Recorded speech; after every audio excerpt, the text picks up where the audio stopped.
السلام علیکم۔ کہانی نفیسہ کی زبانی میں خوش آمدید۔ تذکرہ سیدنا صالح علیہ السلام اور قوم سمود، اصحاب الحجر، پارٹ 2۔ قوم سمود نے اونٹنے کی پونچھیں کاٹ دیں اور آخر کار پچھتاتے رہ گئے۔ عذاب نے انہیں پکڑ لیا۔ یقیناً اس میں ایک نشانی ہے، مگر ان میں سے اکثر ماننے والے نہیں، اور حقیقت یہ ہے کہ تیرا رب زبردست بھی ہے اور رحیم بھی۔ سورہ نمل کی ایک آیت، وَلَقَدْ أَرْسَلْنَا إِلَىٰ ثَمُودَ أَخَاهُمْ صَالِحًا إِنَّا عَبْدُ اللَّهِ۔ اور سمود کی طرف ہم نے ان کے بھائی صالحہ کو یہ پیغام دے کر بھیجا کہ اللہ کی بندگی کرو، تو یکا یک وہ دو جھگڑنے والے فریق بن گئے۔ صالح علیہ السلام نے کہا، اے میری قوم کے لوگوں، بھلائی سے پہلے برائی کے لیے کیوں جلدی مچاتے ہو؟ کیوں نہیں اللہ سے مغفرت طلب کرتے، شاید کہ تم پر رحم فرما دیا جائے۔ انہوں نے کہا، ہم نے تم کو اور تمہارے ساتھیوں کو بدشگونی کا نشان پایا ہے۔ صالحہ نے جواب دیا، تمہاری بدشگونی کا علم تو اللہ کے پاس ہے، اصل بات یہ ہے کہ تم لوگوں کی آزمائش ہو رہی ہے۔ اس شہر حجر میں 9 جتھے دار تھے جو ملک میں فساد پھیلاتے تھے اور کوئی اصلاح کا کام نہیں کرتے تھے۔ انہوں نے آپس میں کہا، اے لوگوں، خدا کی قسم کھا کر عہد کر لو، ہم صالح علیہ السلام اور اس کے گھر والوں پر شب خون ماریں گے، اور پھر اس کے سرپرست سے کہہ دیں گے کہ ہم اس کے خاندان کی ہلاکت کے موقع پر موجود نہ تھے اور ہم بالکل سچ کہتے ہیں۔ اور انہوں نے ایک خفیہ تدبیر کی، اور خفیہ تدبیر ہم نے کی جس کی انہیں خبر نہ تھی۔ رات سے پہلے پہاڑ پر ایک پتھر ان پر لڑک گیا اور سب دب کر مر گئے۔ اب دیکھ لو کہ ان لوگوں کی چال کا کیا انجام ہوا۔ ہم نے تباہ کر کے رکھ دیا ان کو اور ان کی پوری قوم کو۔ دیکھو، وہ ان کے گھر خالی پڑے ہیں اس ظلم کی پاداش میں جو وہ کرتے تھے۔ اس میں ایک نشان عبرت ہے ان لوگوں کے لیے جو علم رکھتے ہیں۔ اور بچا لیا ہم نے ان لوگوں کو جو ایمان لائے تھے اور نافرمانی سے بچتے تھے۔ سورہ سجدہ کی آیت، وَأَمَّا ثَمُودُ فَهَدَيْنَاهُمْ فَاسْتَحَبُّوا الْعَمَىٰ۔ اور رہے سمود تو ان کے سامنے ہم نے سیدھی راہ پیش کی، مگر انہوں نے راستہ دیکھنے کی بجائے اندھا رہنا پسند کیا۔ آخر ان کی کرتوتوں کی بدولت ذلت کا عذاب ان پر ٹوٹ پڑا، اور ہم نے ان لوگوں کو بچا لیا جو ایمان لائے تھے اور بد عملی سے بچتے تھے۔ سورہ ذاریات کی ایک آیت، وَفِي ثَمُودَ إِذْ قِيلَ لَهُمْ تَمَتَّعُوا حَتَّىٰ حِینٍ، جس کا ترجمہ یہ ہے، اور تمہارے لیے نشانی ہے سمود کے واقعے میں، جبکہ ان سے کہا گیا تھا کہ خاص وقت تک مزے کر لو، مگر اس تنبیہ پر بھی انہوں نے اپنے رب کے حکم کی نافرمانی کی۔ آخر کار ان کے دیکھتے دیکھتے ایک اچانک ٹوٹ پڑنے والا عذاب نے ان کو آ پکڑ لیا۔ پھر نہ ان میں اٹھنے کی سکت تھی اور نہ وہ اپنا بچاؤ کر سکتے تھے۔ اور ان سے پہلے ہم نے نوح کی قوم کو ہلاک کیا کیونکہ وہ لوگ فاسق تھے۔ سورہ قمر کی ایک آیت، کذبت ثمود بالنذر، جس کا ترجمہ یہ ہے، سمود نے پیغمبروں کو جھٹلایا اور کہنے لگے، ایک اکیلا آدمی جو ہم میں سے کیا ہے، کیا ہم اس کے پیچھے چلیں؟ اس کے معنی یہ ہوں گے کہ ہم بہک گئے ہیں اور جنون میں پڑ گئے۔ کیا ہمارے درمیان بس یہی ایک شخص تھا جس پر خدا کا ذکر نازل کیا گیا؟ نہیں، بلکہ یہ پرلے درجے کا جھوٹا اور برائی جتانے والا آدمی ہے۔ ہم نے اپنے پیغمبر صالح علیہ السلام سے کہا، کل ہی انہیں معلوم ہو جائے گا کہ کون پرلے درجے کا جھوٹا اور برائی جتلانے والا ہے۔ ہم اونٹنی کو ان کے لیے آزمائش بنا کر بھیج رہے ہیں، بس ان کو دیکھتے رہو اور ذرا صبر کیجیے کہ ان کا کیا انجام ہوتا ہے۔ ان کو آگاہ کر دو کہ پانی ان کے اور اونٹنی کے درمیان تقسیم ہوگا، اور ہر ایک اپنی باری کے دن پانی پر آئے گا۔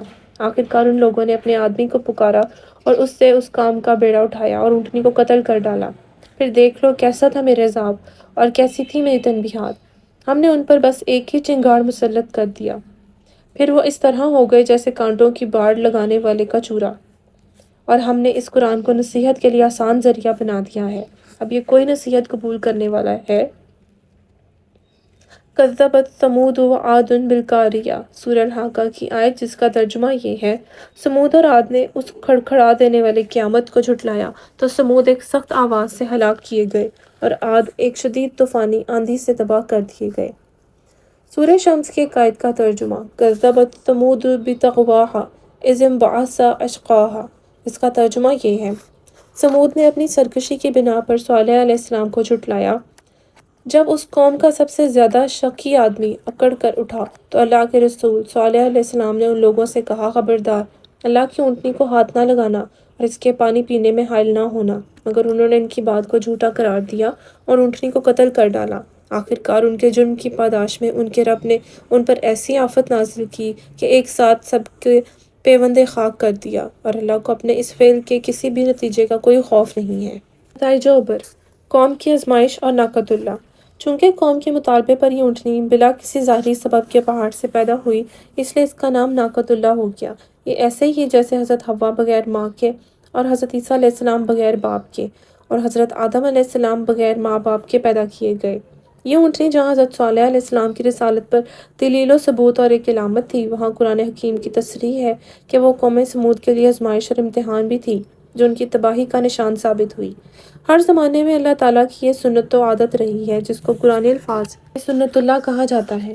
جب کبھی وہ کسی قوم کی طرف اپنا رسول بھیجتا ہے اور قوم اس کی ہدایت و نصیحت پر کان نہیں دھرتی، تو ضروری نہیں کہ وہ قوم اس نافرمانی کی پاداش میں فوراً ہی ہلاک کر دی جائے۔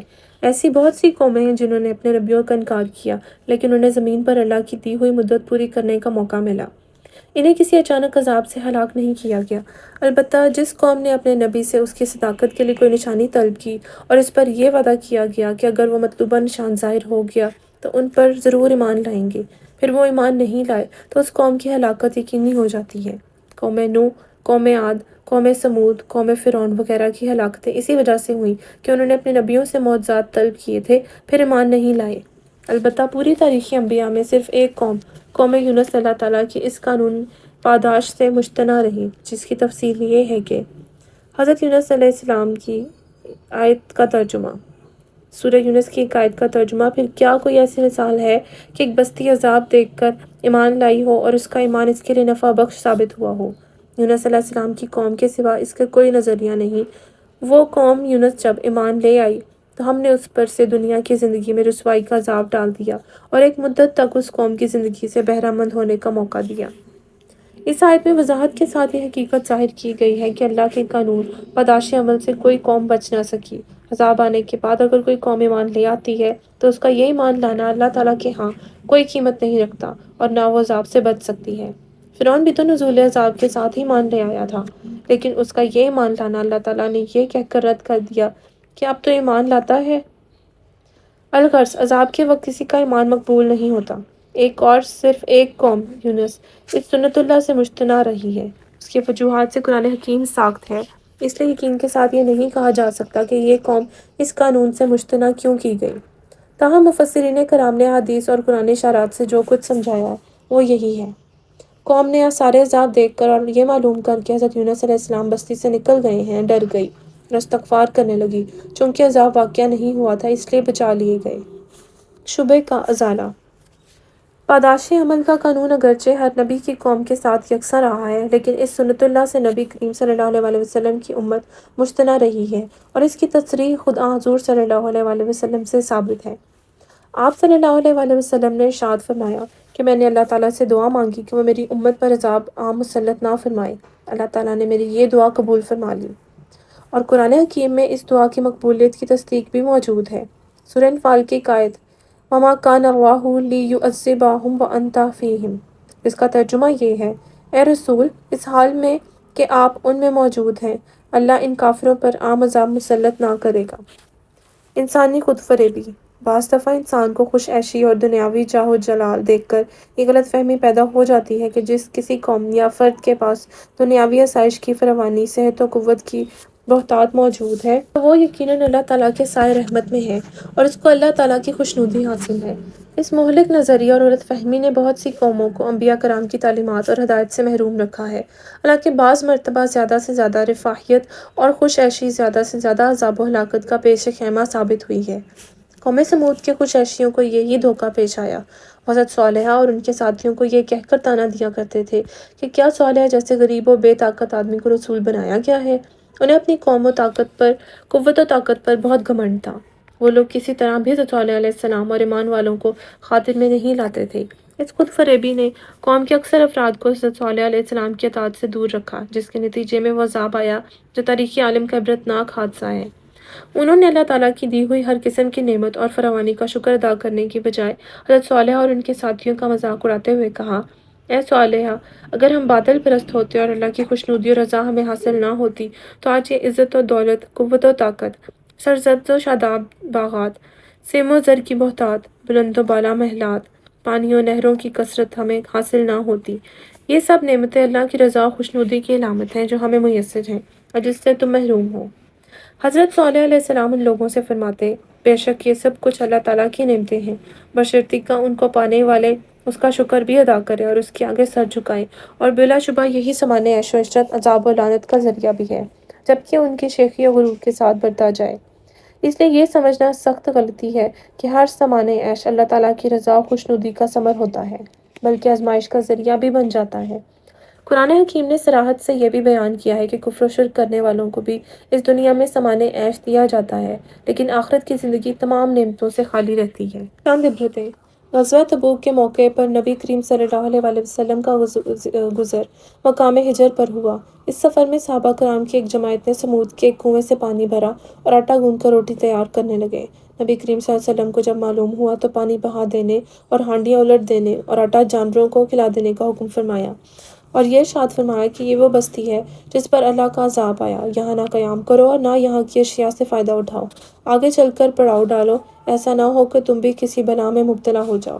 ایک اور روایت میں یہ بھی ارشاد نقل کیا گیا ہے کہ اے لوگو، اگر تم اصحاب حجر کی بستیوں سے گزرو تو اس میں اللہ تعالیٰ سے ڈرتے ہوئے، عجز و زاری اور روتے ہوئے داخل ہو، ورنہ ان بستیوں میں داخل ہونے سے گریز کرنا۔ اور جب خود نبی کریم صلی اللہ علیہ وسلم ہجر میں داخل ہوئے، فرمایا کہ اے لوگو، اللہ تعالیٰ سے نشانیاں طلب نہ کرو۔ حضرت صالح علیہ السلام کی قوم نے حضرت صالح علیہ السلام سے نشان طلب کیا تھا تو اللہ تعالیٰ نے پہاڑ کے کنویں سے پہاڑ جیسی اونٹنی پیدا کی، اور اپنی باری میں کھا پی کرو واپس چلی جاتی، اور اس کی باری کا دن نہ تھا۔ اس میں قوم سمود کو اپنے دودھ سے سیراب کرتی تھی، مگر سمود نے آخر سرکشی کی اور ناقۃ اللہ کو کونچیں کاٹ کر اس کو ہلاک کر دیا، جس کے نتیجے میں اللہ تعالیٰ نے ان پر چیخ کا عذاب مسلط کر دیا، اور وہ اس عذاب سے گھروں کے اندر ہی مردہ ہو گئے۔ صرف ایک شخص ابو رغال نامی باقی بچا جو حرم شریف مکہ گیا ہوا تھا، لیکن جب وہ حدود حرم سے باہر آیا فوراً اسی عذاب کا شکار ہو گیا۔ ناپاک مردوں سے خطاب۔ عذاب کے اختتام پر حضرت صالح علیہ السلام اپنے شہر واپس لوٹے۔ تباہ حال بستی کے کھنڈرات پر کھڑے ہو کر ان نعشوں کی جو بکھری ہوئی حالت میں پڑی تھیں اس طرح خطاب کیا: اے قوم، بلا شبہ میں نے اپنے رب کا پیغام تم تک پہنچا دیا اور تم کو نصیحت بھی کی، لیکن تم تو نصیحت کرنے والوں کو پسند ہی نہیں کرتے تھے۔ حضرت صالح علیہ السلام کا یہ خطاب اسی طرز کا تھا جس طرح بدر میں مشرکین مکہ کے سرداروں کی ہلاکت کے بعد مردہ نعشوں کے گڑھے پر کھڑے ہو کر نبی کریم صلی اللہ علیہ وسلم نے خطاب فرمایا تھا: اے فلاں ابن فلاں، کیا تم کو اللہ تعالیٰ اور اس کے رسول کی اطاعت پسند آئی؟ بلا شبہ ہم نے وہ سب کچھ پا لیا جو ہمارے رب نے ہم سے وعدہ کیا تھا، کیا تم نے بھی وہ پایا جو تمہارے رب نے تم سے وعدہ کیا تھا؟ اس قسم کا خطاب انبیاء علیہ السلام کی خصوصیات میں شمار کیا گیا ہے۔ یہ کوئی عام حالت میں نہیں ہوتی کہ ہر شخص مردوں سے اس طرح خطاب کر سکے۔ اللہ تعالیٰ انبیاء کرام کا خطاب مردوں کو سنوا دیتا ہے، اگرچہ وہ جواب دینے سے قاصر ہیں۔ یہی وجہ ہے کہ جب نبی کریم صلی اللہ علیہ وسلم نے مقام بدر میں مشرکین کی لاشوں کو اس طرح خطاب فرمایا چکے تو حضرت عمر بن خطاب نے تعجب سے پوچھا: یا رسول اللہ، کیا یہ سن رہے ہیں؟ آپ نے فرمایا: ہاں، تم سے زیادہ، مگر جواب دینے سے عاجز ہیں۔ قرآن حکیم میں اس کی مزید صراحت موجود ہے۔ قاتل کی ایک آیت کا ترجمہ: اندھا اور آنکھوں والا برابر نہیں ہے، نہ تاریکیاں اور روشنیاں یکساں ہیں، نہ ٹھنڈی چھاؤں اور دھوپ کی تپش ایک جیسی ہے، اور نہ زندے اور مردے مساوی ہیں۔ اللہ تعالیٰ جسے چاہتا ہے سنواتا ہے، اور اے نبی، تم ان لوگوں کو نہیں سنا سکتے جو قبروں میں مدفون ہیں، آپ تو صرف خبردار کرنے والے ہو۔ یعنی اللہ کی مشیت کی بات ہی دوسری ہے، وہ جو چاہے تو پتھروں کو سماعت بخش دے اور اہل سماعت کو بہرا کر دے، جمادات کو متحرک کر دے اور حیوان کو بے حس و حرکت بنا دے۔ معجزات کی حقیقت۔ ناقۃ اللہ حضرت صالح علیہ السلام کی یہ اونٹنی بغیر کسی ظاہری اسباب کے وجود میں آئی تھی، اس لیے اس کو حضرت صالح علیہ السلام کا معجزہ قرار دیا گیا۔ معجزے کی حقیقت کیا ہے؟ اس پر اہل علم حضرات نے بہت تفصیل کے ساتھ چھوٹے بڑے مضامین لکھے ہیں۔ یہاں اس کا خلاصہ پیش ہے تاکہ معجزے کی حقیقت معلوم ہو جائے۔ معجزہ عربی زبان میں عاجز کر دینے اور تھکا دینے والی چیز کو کہا جاتا ہے۔ اسلامی بول چال میں ایسے عمل کا نام ہے جو بغیر کسی اسباب کے وجود میں آ جائے۔ کیونکہ ایسی چیز اچانک اور بغیر کسی اسباب کے ظاہر ہوتی ہے، انسانی عقل اس کے سمجھنے سے عاجز ہوتی ہے کہ یہ کیوں کر ظاہر کی گئی۔ اس لیے اس عمل کو معجزہ یعنی انسانی عقل و فہم کو تھکا دینے اور عاجز کر دینے والی بات کہا گیا ہے، یا یہ معنی کہ جیسے عمل کو انسانی طاقت پیدا کر دینے سے عاجز ہے۔ اس لیے انبیاء کرام کے معجزات انسانوں کو یہ باورہ کرانے پر مجبور کر دیتے ہیں کہ یہ عمل انسانی طاقت کسی ایک ایسی ہستی کا ہے جس کی طاقت و قدرت سب پر غالب اور بالاتر ہے، اور وہ اللہ علیم و قدیر کا دست قدرت ہے۔ اس لیے تمام اہل تحقیق اس پر متفق ہیں کہ معجزہ اللہ تعالیٰ کا عمل ہوتا ہے جو انبیاء اور رسول کی صداقت اور دلیل کے طور پر ان کے مقدس ہاتھوں جاری کیا جاتا ہے۔ کیونکہ ایسا عمل عام قانون فطرت کے بظاہر خلاف معلوم ہوتا ہے، اس لیے یہ سوال قدرتاً پیدا ہو جاتا ہے کہ کیا یہ قانون قدرت میں تبدیلی ممکن ہے؟ جبکہ قرآن حکیم نے نہایت تاکید کے ساتھ کئی مقامات پر یہ صراحت کی ہے کہ اللہ کی سنت قانون کو بدلتا ہوا نہ پاؤ گے اور نہ اس میں تبدیلی ممکن ہے۔ اس سوال کا جواب یہ ہے کہ معجزے کی تعریف کرنا وہ قانون فطرت یا قانون عادت کے خلاف ہوتا ہے، غلط قسم کی تعبیر ہے۔ دراصل اللہ تعالیٰ کے قوانین دو قسم کے ہیں: عادت عام، عادت خاص۔ عادت عام سے اللہ تعالیٰ کے وہ قوانین مراد ہیں جو سلسلہ اسباب میں جکڑے ہوتے ہیں، مثلاً آگ جلاتی ہے، پانی خنکی اور ٹھنڈک پہنچاتا ہے، زہر ہلاک کرتا ہے اور شہد شفا بخشتا ہے، وغیرہ وغیرہ۔ ان چیزوں کے درمیان جو رشتہ ہے وہ اپنا اثر کر دکھاتا ہے۔ آگ مجبور ہے کہ جس میں آگ گرے گا اس کو جلائے گی۔ ایسی چیزوں کو قانون قدرت کی عادت عامہ کہا جائے گا۔ دوسری قسم قانون قدرت کی عادت خاص ہے، جس کا مطلب یہ ہے کہ سبب اور مسبب میں تعلق و رشتہ پیدا کرنے والے خالق نے کس خاص مقصد کے لیے اس درمیانی رشتے کو الگ و جدا کر دیا ہو، یا دوسرے الفاظ میں بغیر سبب کے مسبب کو پیدا کر دیا ہو، جیسا کہ جلنے کے اسباب موجود ہوں اور کوئی جسم نہ جلے، یا 2-4 انسانوں کی قابل خوراک سے 100 انسان شکم سیر ہو جائیں اور پھر اپنی اصل مقدار باقی رہ جائے۔ یہ دونوں باتیں چونکہ عام نگاہوں میں قانون قدرت کے خلاف ہے، اس لیے جب یہ یا اس طرح کی کوئی اور شیء رونما ہو جاتی ہے تو یہ کہا جاتا ہے کہ یہ قانون قدرت یا سنت اللہ کے خلاف ہے، تاکہ ایسا نہیں ہے۔ حقیقت یہ ہے کہ ایسی چیزیں پہلی قسم یعنی عادت عام کے خلاف تو ہیں، لیکن دوسری قسم عادت خاص کے خلاف نہیں، اور ایسی خلاف عادت چیزیں قانون قدرت ہی کی ایک کڑی ہوتی ہیں جو عام حالات سے الگ کسی خاص مقصد کو پورا کرنے کے لیے ظاہر کی جاتی ہیں۔ اب اگر آگ ہو اور رقصی جسم کو نہ جلائے یا زہر کھا لیا جائے اور ہلاکت نہ ہو تو یہ کہا جائے گا کہ یہ چیزیں عادت عام کے خلاف تو ہیں لیکن اللہ کی عادت خاص کے خلاف نہیں، اور اس کا مقصد یہ ہوتا ہے کہ اس طرح اللہ تعالیٰ اپنے نبی اور رسول کی صداقت کی تصدیق فرماتا ہے، اور شک کرنے یا جھٹلانے والوں کو یہ باور کروا دیا جاتا ہے کہ اگر یہ مدعی رسالت اپنے دعوے میں سچا نہ ہوتا تو خدا کی یہ زبردست تائید کبھی بھی اس کے ساتھ نہ ہوتی۔ لہٰذا اللہ تعالیٰ کا یہ فعل جو اس کی عادت خاص کی شکل میں نبی کے ہاتھ ظاہر ہوا ہے معجزہ کہلاتا ہے اور نبی کی صداقت پر دلیل قرار پاتا ہے۔ معجزہ نبوت و رسالت کا ثبوت فراہم کرتا ہے، علامت یا معیار نہیں ہوتا، یعنی اگر کسی نبی سے کوئی بھی معجزہ جاری نہ ہوا ہو تو یہ نہیں کہا جائے گا کہ یہ نبی اور رسول نہیں ہے۔ حقیقت میں نبی کی خود اپنی ذات اپنے بے شمار کمالات و فضائل کی بنا پر ایک چلتا پھرتا معجزہ ہوتا ہے۔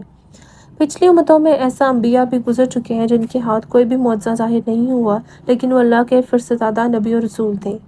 خلاصہ یہ ہے، اگر نبی اور رسول معجزہ نہ دکھلائے تو نبی کی صداقت میں کوئی کمی نہیں ہوگی، لیکن اگر منکرین کے مطالبے پر یا از خود رسول معجزے کا اظہار کرے تو یقیناً معجزہ نبوت کی دلیل اور ثبوت قرار پائے گا، اور اس کا انکار صداقت کا انکار ہوگا جو خالص کفر کی قسم ہے۔ یہ حقیقت کبھی فراموش نہ ہونی چاہیے کہ کسی شخص سے صرف اس قسم کی خارقی عادت کوئی عمل صادر ہونے کا نام معجزہ نہیں ہے، اور محض اس عمل کے بروئے کار لانے سے وہ نبی یا رسول نہیں ہو سکتا، اس لیے کہ نبی اور رسول کے لیے سب سے پہلے یہ ضروری ہے کہ اس کی تمام زندگی اس طرح آزمائش امتحان کی کسوٹی پر اتر چکی ہو کہ اس کا کوئی شعبہ زندگی ناقص اور قابل اعتراض نہ ہو، بلکہ اس کی تمام زندگی میں اخلاق کی بلندی، گناہوں سے معصومیت، صداقت گفتار و کردار اور پاکیزہ تعلیمات اپنے درجہ کمال کو پہنچے ہوئے ہوں۔ اس کے بعد علمی و عقلی دلائل برابر اور ان کے علاوہ اللہ تعالیٰ کی آیات معجزے بھی پیش کرتا ہو تو بلا شبہ وہ نبی ہے، لیکن یہ ساری تفصیلات صرف اور صرف معجزے کی حقیقت کو ظاہر کرنے کے لیے تحریر کی گئی ہیں، ورنہ ختم نبوت کے بعد نہ اس کی ضرورت ہے اور نہ کسی کو اس کسوٹی پر جانچنے اور پرکھنے کی ضرورت ہے۔ قیامت تک یہ سلسلہ بند ہو گیا ہے، البتہ اگر اس قسم کا یا اس جیسے امور کسی نیک و صالح اور متقی انسان سے سرزد ہو جائیں تو وہ کرامت کہلاتے ہیں، اور اگر یہ امور کسی بے دین، بے عمل اور تباہی انسان سے ظاہر ہو جائیں تو ان کو استدراج، سحر، شعبدہ وغیرہ کہا جائے گا، جس میں مخفی ذرائع کار فرما ہوتے ہیں۔ الغرض معجزہ دراصل نبی کا اپنا عمل نہیں ہوتا بلکہ وہ اللہ تعالیٰ کا فعل ہے جو نبی کے ہاتھوں ظاہر ہوتا ہے۔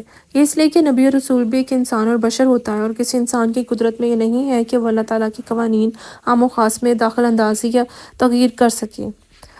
لہٰذا معجزہ صرف اللہ عز و جل کا فعل ہوتا ہے جو نبیوں کے ہاتھوں جاری کیا جاتا ہے۔ غزوہ بدر میں جبکہ 313 مسلمانوں کے مقابلے میں ساز و سامان سے مسلح 1000 دشمنوں کا لشکر یلغار بنا کر کرنے آیا تھا تو حضور صلی اللہ علیہ وسلم نے اللہ کے حکم سے ان کی طرف ایک مشت خاک پھینک دی، جس کی وجہ سے دشمن کے ہر فرد کی آنکھ میں خاک کے ریزے پہنچے اور وہ بے چین ہو کر آنکھیں ملنے لگا۔ قرآن حکیم نے اس واقعے کا معجزہ اس انداز میں تذکرہ کیا ہے۔ سورہ انفال کی آیت وَمَا رَمَيْتَ إِذْ رَمَيْتَ وَلَٰكِنَّ اللَّهَ رَمَىٰ، اس کا ترجمہ یہ ہے، اے نبی جب تم نے مٹھی بھر خاک پھینکی تھی تو تم نے نہیں پھینکی بلکہ اللہ نے پھینکی تھی۔ معجزے کی اصل حقیقت کے لیے قرآن حکیم کی یہ آیت بہت کافی ہے۔ ایک مشت خاک کو یقیناً نبی کریم صلی اللہ علیہ وسلم کے ہاتھ نے نہ پھینکا تھا، جو انسانی حد طاقت کے لحاظ سے 100-200 گز دور احاطے پر پھیل سکے، لیکن اس کا یہ حیرت انگیز اثر کہ دشمن کے محاذی کی دوری اور اتنی بڑی تعداد میں ہونے کے باوجود ان سب کی آنکھوں میں پہنچ جانا ایک انسانی ہاتھ کے لیے ناممکن ہے۔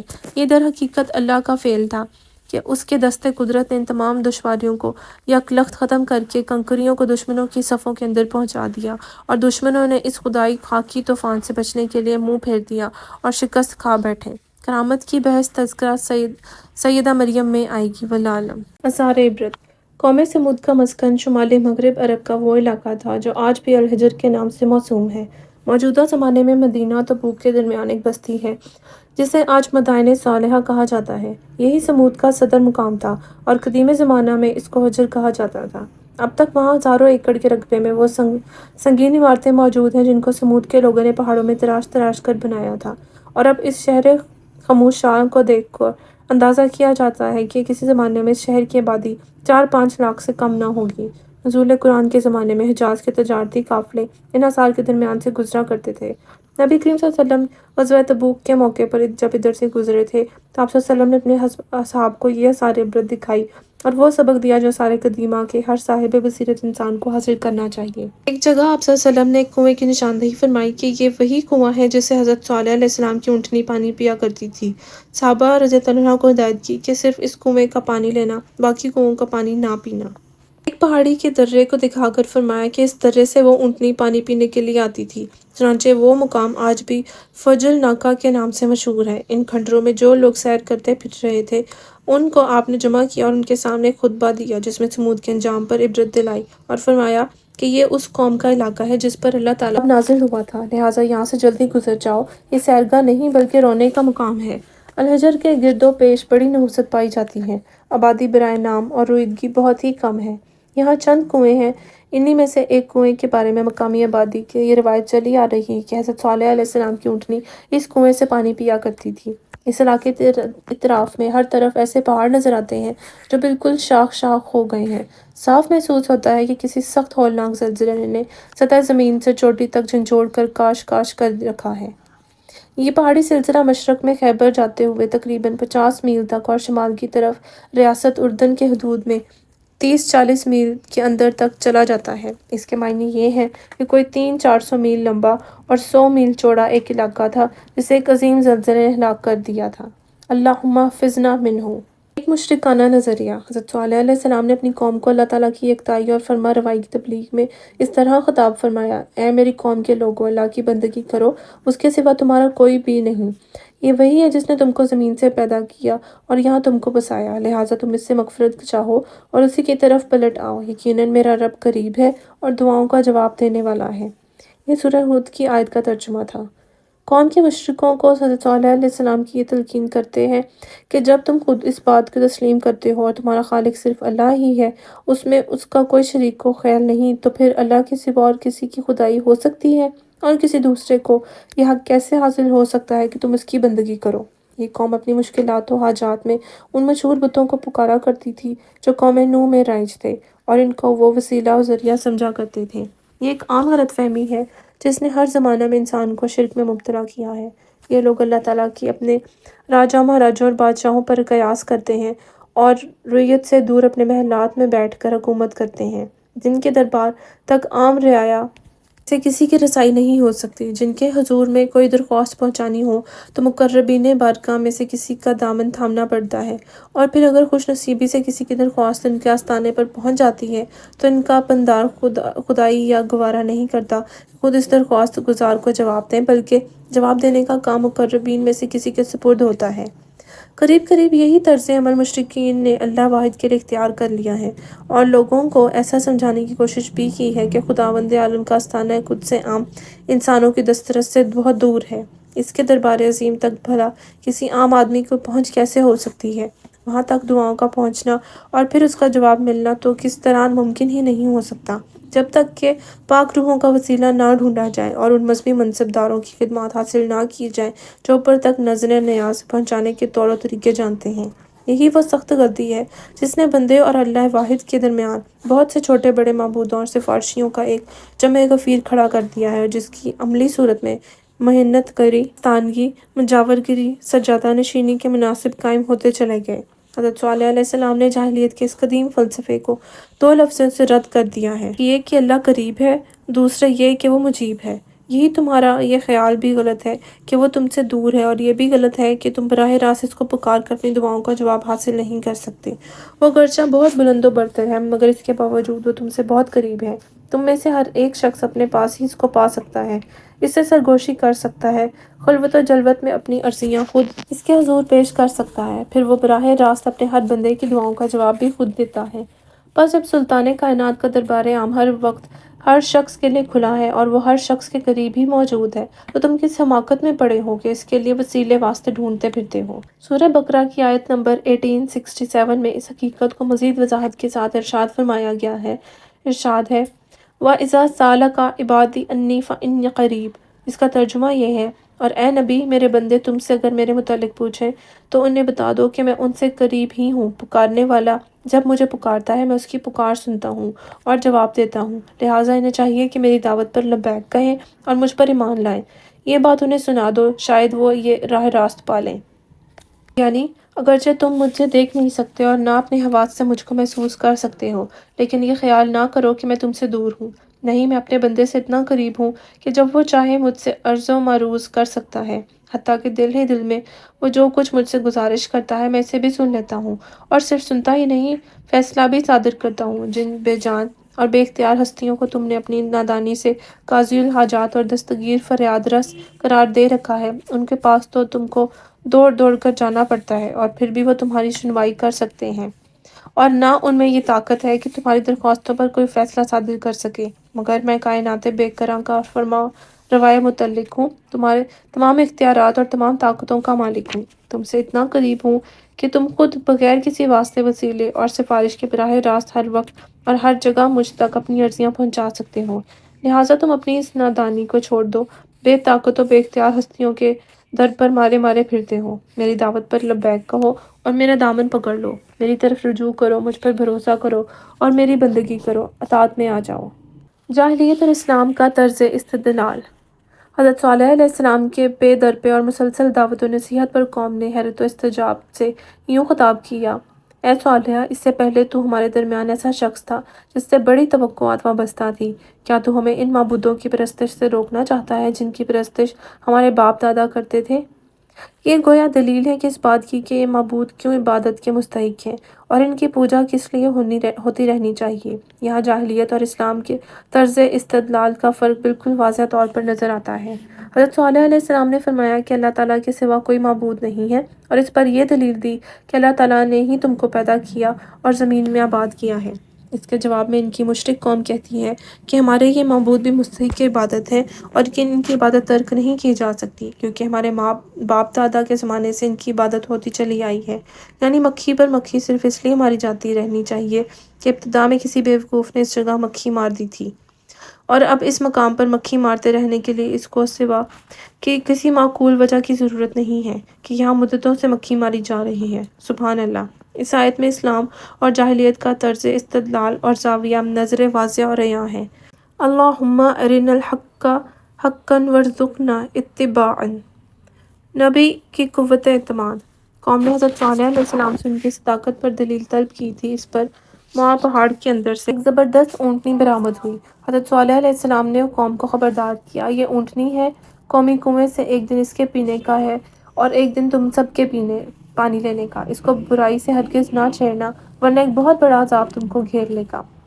یہ اللہ کی اونٹنی تمہارے لیے نشانی کے طور پر ہے، چھوڑ دو اسے اللہ کی زمین میں چرتی پھرے، ہرگز اس کو برے ارادے سے نہ چھونا۔ یہ سورہ ہود کی آیت کا ترجمہ تھا۔ یہ چیلنج بجائے خود نہایت سخت تھا، لیکن عرب کے مخصوص حالات میں تو کسی قوم کے لیے اس سے بڑھ کر کوئی دوسرا چیلنج نہیں ہو سکتا تھا۔ وہاں تو پانی کے لیے ہی مسئلے پر خون خرابے ہو جاتے تھے، قبیلے قبیلے سے لڑ جاتا تھا اور جان جوکھوں کی بازی لگا کر کسی کنویں یا چشمے سے پانی لینے کا حق حاصل کیا جاتا تھا۔ اس سرزمین پر کسی کا اٹھ کر یہ کہہ دینا کہ ایک دن میری اونٹنی تنہا پانی پیے گی اور باقی ساری قوم کے آدمی اور جانور دوسرے ہی دن پانی لے سکیں گے، یہ معنی رکھتا تھا کہ وہ شخص اکیلا پوری قوم کو ایک زبردست چیلنج دے رہا ہے۔ ایک زبردست لشکر کے بغیر آدمی عرب میں یہ بات زبان سے نہ نکال سکتا تھا، اور کوئی قوم یہ بات اس وقت تک نہ سن سکتی تھی جب تک کہ وہ اپنی آنکھوں سے یہ دیکھ نہ لے کہ چیلنج دینے والے کی پشت پر اتنے شمشیر زن اور تیر انداز موجود ہیں جو مقابلے پر اٹھنے والوں کو کچل کر رکھ دیں گے۔ لیکن حضرت صالح علیہ السلام نے بغیر کسی لاؤ لشکر اور بغیر کسی نفری طاقت تنہا اٹھ کر یہ چیلنج اپنی قوم کو دے دیا، اور قوم نے نہ صرف یہ اس کو کان لگا کر سنا بلکہ بہت دنوں تک ڈر کے مارے وہ اس کی تعمیل بھی کرتی رہی۔ انبیاء کرام کا یہ عزم و حوصلہ دراصل اسی قوت و اعتماد کا نتیجہ ہے جو ان کے قلوب میں اللہ تعالیٰ کے وعدوں پر پیدا ہوتا ہے۔ ایسے موقعوں پر وہ اللہ تعالیٰ کا امر پا کر اسباب ظاہری سے بے نیاز ہو کر وہ سب کچھ کر جاتے ہیں جس کا انہیں حکم ہوتا ہے۔ بگڑے تمدن کی علامت۔ جس طرح قوم عاد کے تمدن کی نمایاں ترین خصوصیت یہ تھی کہ وہ اونچے اونچے ستونوں والی عمارتیں بناتے تھے، اسی طرح قوم سمود کے تمدن کی سب سے زیادہ نمایاں خصوصیت جس کی بنا پر وہ عاد ثانیہ کے نام سے موسوم ہوئے یہ تھی کہ وہ پہاڑوں کو تراش تراش کر ان کے اندر عمارتیں بناتے تھے۔ چنانچہ سورہ فجر میں جس طرح عاد کو ذات العماد ستونوں والے کا لقب دیا گیا ہے، اس طرح سمود کا ذکر اس حوالے سے کیا گیا ہے الذین جابوا الصخر بالواد، وہ جنہوں نے وادی میں چٹانیں تراشی ہیں۔ اس کے علاوہ قرآن حکیم نے یہ بھی بتایا ہے کہ وہ اپنے ہاں میدانی علاقوں میں بھی بڑے بڑے قصر تعمیر کرتے تھے۔ سورہ اعراف کی ایک آیت تتخذون من سہولہا قصورا، اس کا ترجمہ یہ ہے اور ان تعمیرات کی غرض و غایت کیا تھی؟ قرآن حکیم اس پر لفظ فویحینا سے روشنی ڈالتا ہے، یعنی یہ سب کچھ اپنی بڑائی، اپنی دولت و قوت اور اپنے کمالات فن کی نمائش کے لیے تھا، کوئی حقیقی ضرورت ان کے لیے داعی نہ تھی۔ ایک بگڑے ہوئے تمدن کی شان یہی ہوتی ہے، ایک طرف معاشرے میں غریب لوگ سر چھپانے کے لیے بھی کوئی ڈھنگ کی جگہ نہیں پاتے، دوسری طرف امراء اور اہل ثروت رہنے کے لیے جب ضرورت سے زیادہ محل بنا چکے ہوتے ہیں تو بلا ضرورت نمائشی یادگاریں تعمیر کرنے لگتے ہیں۔ انا للہ و انا الیہ راجعون۔ قانون مکافات۔ قوم سمود کی ہلاکت کے بعد ان کے شہروں کی قسمت کا نقشہ قرآن حکیم نے اس طرح بیان کیا ہے، اب دیکھ لو ان کی چال کا انجام کیا ہوا، ہم نے تباہ کر کے رکھ دیا ان کو اور ان کی پوری قوم کو، بس ان کے گھر خالی ویران پڑے ہیں اس ظلم کی پاداش میں جو وہ کرتے تھے۔ ان میں سے ایک نشان عبرت ہے ان لوگوں کے لیے جو بڑا علم رکھتے ہیں، اور بچا لیا ہم نے لوگوں کو جو ایمان لائے تھے اور نافرمانی سے پرہیز کرتے تھے۔ یہ سورہ نمل کی آیت کا ترجمہ تھا۔ موجودہ زمانے میں بعض ناواقف لوگوں کو یہ کہتے سنا گیا ہے کہ یہ واعظانہ باتیں ہیں کہ فلاں شہر یا فلاں علاقے فسق و فجور سے بھر گیا تھا، اس لیے اس پر سیلاب آ گیا، یا زلزلے نے اس کی بستیاں الٹ دیں، یا کسی بلائے ناگہانی نے اسے تلپٹ کر دیا، وغیرہ وغیرہ۔ لیکن جو لوگ علم و بصیرت رکھتے ہیں وہ جانتے ہیں کہ مشرکین کے معبودوں کی طرح کوئی اندھا بہرا خدا اس کائنات پر حکومت نہیں کر رہا ہے، بلکہ ایک حکیم و دانا صاحب اقتدار ہستی یہاں قسمتوں کے فیصلے کر رہی ہے۔ اس کے ہاں قوموں کے گرانے اور اٹھانے کا فیصلہ اندھا دھند نہیں کیے جاتے بلکہ حکمت اور عدل کے ساتھ کیے جاتے ہیں، اور ایک قانون مکافات بھی اس کی کتاب آئین میں شامل ہے جس کی روح سے اخلاقی بنیادوں پر اس دنیا میں بھی ظالم کے کیفر کردار کو پہنچائے جاتے ہیں۔ ان حقیقتوں سے جو لوگ باخبر ہیں وہ قوم سمود کے زلزلے کو اسباب طبی کا نتیجہ کہہ کر نہیں ٹال سکتے، وہ اسے اپنے حق میں تنبیہ کا کوڑا سمجھیں گے اور عبرت حاصل کریں گے۔ وہ ان اسباب کو سمجھنے کی کوشش کریں گے جن کے بنا پر خالق نے اپنی پیدا کی ہوئی ایک پھلتی پھولتی قوم کو غارت کر کے رکھ دیا۔ وہ اپنے طرز عمل کو اس راہ راست سے ہٹا لیں گے جو اس پر غضب لانے والا ہے، اور اس راہ پر ڈالیں گے جو اس کی رحمت سے ہمکنار کرنے والا ہے۔ اللہم اہدنا وسددنا۔ اطاعت گریزی کے اسباب۔ قوم سمود کا حضرت صالح علیہ السلام کی پیروی سے انکار کرنا 3 وجوہات سے تھا۔ یہ کہ وہ بشر ہیں، انسانیت سے بالاتر نہیں کہ ہم ان کی بڑائی مان لیں۔ دوسرا یہ کہ وہ ہماری اپنی ہی قوم کے ایک فرد ہیں، ہم پر ان کی فضیلت کی کوئی وجہ نہیں۔ تیسرا یہ کہ وہ اکیلے ہیں، کوئی بڑے سردار نہیں جس کے ساتھ کوئی بڑا جتھا ہو، لاؤ لشکر ہو۔ یہ تینوں اسباب خود قرآن حکیم نے بیان کی ہیں جس کی تفصیل گزشتہ اوراق میں آ چکی ہے۔ یہی وہ جہالت تھی جس میں کفار مکہ مبتلا تھے۔ نبی کریم صلی اللہ علیہ وسلم کی رسالت ماننے سے ان کا انکار بھی اسی بنیاد پر تھا۔ سورہ فرقان کی ایک آیت کا ترجمہ یہ ہے: آپ صلی اللہ علیہ وآلہ وسلم بشر ہیں، عام آدمیوں کی طرح بازاروں میں چلتے پھرتے ہیں، کل ہمارے ہی درمیان پیدا ہوئے اور آج یہ دعویٰ کر رہے ہیں کہ مجھ کو اللہ نے نبی اور رسول بنا لیا ہے۔ یہ لوگ یہ چاہتے تھے کہ نبی یا کوئی فوق البشر ہستی ہو، اگر وہ انسان ہی ہے تو وہ ہمارے ملک یا قوم میں پیدا نہ ہوا ہو بلکہ اوپر سے اتر کر آئے ہوں یا باہر سے بھیجا جائے، اور اگر یہ بھی نہیں تو کم از کم اس سے کوئی رئیس ہونا چاہیے جس کی غیر معمولی شان و شوکت کی وجہ سے یہ مان لیا جائے کہ رہنمائی کے لیے اللہ کی نظر انتخاب اس پر پڑی ہے۔ اسی جاہلانہ نظر و فکر سے تقریباً ہر نبی کو سابقہ پڑا ہے۔ تذکرہ سیدنا نوح علیہ السلام میں اس پر تفصیل کے ساتھ بحث آ چکی ہے۔ ہر اقتدار سے بالاتر سمود کے لوگوں نے حضرت صالح علیہ السلام کی نبوت کو جھٹلا دیا جو ان کی ہدایت کے لیے بھیجے گئے تھے، اور اس جھٹلانے کی وجہ ان کی سرکشی تھی کہ وہ اس فجور کو چھوڑنے کو تیار نہ تھے جس میں وہ مبتلا ہو چکے تھے، اور اس تقویٰ کو قبول کرنا ناگوار کرتے تھے جس کی طرف حضرت صالح علیہ السلام انہیں دعوت دے رہے تھے۔ آخرکار قوم نے حضرت صالح علیہ السلام کو چیلنج دے دیا کہ اگر تم سچے ہو تو کوئی نشانی یعنی معجزہ پیش کرو۔ اس پر حضرت صالح علیہ السلام نے ایک اونٹنی کو معجزے کے طور پر پیش کر دیا، اور ساتھ ہی یہ بھی تنبیہ کر دی کہ خبردار، اس کو برائی سے ہاتھ نہ لگانا ورنہ سخت ترین عذاب سے دوچار ہو جاؤ گے۔ اس وارننگ پر وہ لوگ کچھ مدت تک ڈرتے رہے، پھر اپنے سب سے زیادہ شریر و سرکش سردار کو پکارا کہ اس اونٹنی کا قصہ تمام کر دے۔ وہ اس کام کا ذمہ لے کر اٹھ کھڑا ہوا اور اونٹنی کو ذبح کر ڈالا۔ حضرت صالح علیہ السلام نے قوم کو خبردار کر دیا کہ بس اب صرف 3 دن اپنے گھروں میں اور مزے کر لو، اس کے بعد وہ عذاب آ جائے گا جو ساری بستیوں کو الٹ پلٹ کر رکھ دے گا۔ آخرکار اس گناہ کی پاداش میں ان کے رب نے ان پر ایسی آفت توڑی کہ ایک ساتھ سب کو پیوندے خاک کر دیا، اور اللہ کو اپنے اس فعل کو کسی بھی نتیجے کا کوئی خوف نہیں ہے۔